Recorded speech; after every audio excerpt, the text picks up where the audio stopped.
Hi, and welcome to a very short introduction. From ancient Greece to branding, globalisation to Homer, and logic to fashion, we'll showcase a concise and dynamic insight into a range of diverse topics for wherever your curiosity may lead you. So here is today's very short introduction.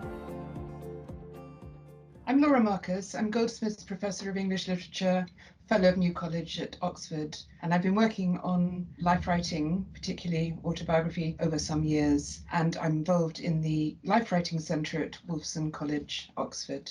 I've written the BSI on autobiography, and autobiographies have had an enduring fascination for readers across the centuries. It continues to be one of the most popular of written forms. It's produced by footballers as well as physicists, and by those who are not published writers but have a story they want to tell for friends and family.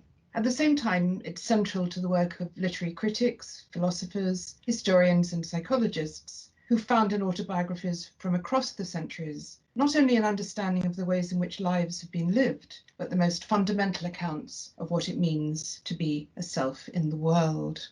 The term autobiography, which breaks down into its component parts, self, life, writing, auto, bio, grapheme, wasn't coined until the very end of the 18th century, but the genre has forms which run back to the beginnings of literature with spiritual confessions, conversion narratives. In the classical world, what are called res gestae, things done, and then forward to memoirs. This one starting point for the Western history of autobiography is the 4th century work by St. Augustine, his Confessions. These are an important starting point for us because they mark not only the beginnings of a conversion narrative, but the sense that the role of autobiography is to explore the complex nature of identity. I'm working hard in this field, Augustine writes, and the field of my labours is my own self. I have become a problem or question, however you translate it. I have become a problem or question to myself. I am investigating myself, my memory, my mind. So we have the strong sense of the role of autobiography being not only a way of telling a story to others, but of finding out what the self is for itself.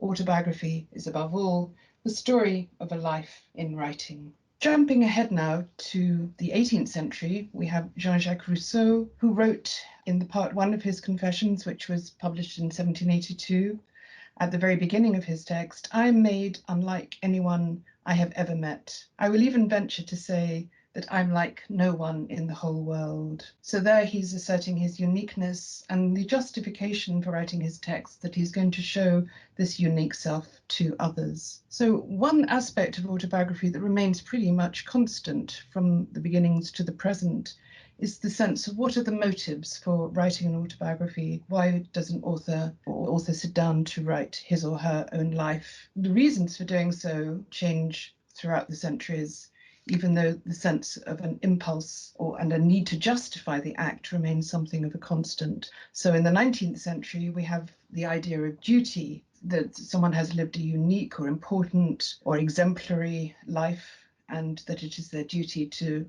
make that life open to others. And this is a way also of guarding against any charges of vanity or narcissism that might be attached to the act of autobiography. This relates also to the question of who is entitled to write an autobiography. And, throughout the centuries, perhaps most dominantly in the 19th century, there is a sense that only those of high repute should write their autobiographical texts.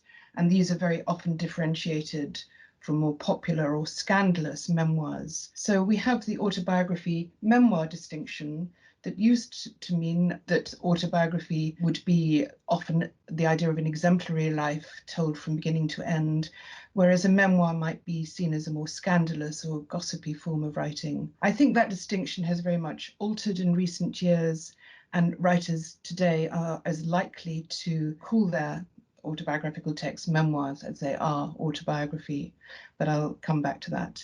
So I've mentioned the role of confessions as early forms of autobiographical writings. This is linked strongly also in St. Augustine to the idea of conversion. There was a before and an after self, and the self in the present looks back at the past, showing how it has moved forward to join the present I of writing. But this relates also to the idea of a turning point. I have become a different self than the one I was. Virginia Woolf, writing in the 20th century, referred to the two selves of her autobiography, the I now and the I then. And that this is also linked to the dual concept of the I in autobiography, the I that writes and the I that is written. I've mentioned the etymology of autobiography, autobiographein, self, life, writing. And of course, the term writing is therefore built into the category of autobiography itself. So we need to think about what the role of writing is doing in autobiography. Writers' autobiographies are very often seen as exemplar of the genre. Of course, many people other than writers write their lives, but the writer's autobiography points out to the extent to which the life is being recounted in words, the way language shapes the past, and the sense that actually the way a life is represented may be as important as the events that are being recounted within that. In my very short introduction, I've looked at a number of categories of autobiography. I've looked at the relationship between private and public selves and the sense that autobiography occupies the kind of hinterland between the categories of history and literature. I've looked at family stories and the importance of childhood in the autobiographical text, which becomes increasingly dominant from the 18th century onwards, and Rousseau, whose childhood is seen as formative of his later self, is the prime mover here. But autobiographies of childhood have become increasingly dominant in the genre. I've discussed the importance of autobiography for philosophy, where autobiography becomes a window into the workings of consciousness, of memory, and of identity. And I've looked at the role that psychoanalysis in the early 20th century played in shaping autobiographical texts with its concepts of screen memories, the idea that what we remember is a kind of screen for a buried memory. And this raises important questions of truth and fiction in autobiography. There is a demand that autobiography tells the truth of the self and events, but increasingly in the 20th century, that truth is seen as elusive, memory may falsify, and therefore the sense that the desire to tell the truth may be more important than the verifiability of that truth itself. I've moved on to new directions in autobiography, which include the role of photography and the visual representation within the written text. I've mentioned the rise of memoir, the idea that the whole life is not what is being recounted, but particular periods, experiences, or passions within a life. So, for example, we have the popular centrality these days of what are being called grief memoirs. Helen Macdonald's H is for Hawk, or Joan Didion's The Year of Magical Thinking would be prime examples here. We have also the development of the category which has been called autofiction, in which the life as lived serves as the basis for an essentially novelistic form, in which scenes and characters may have no basis in reality, but there is still a grounding in the life as it was lived and experienced.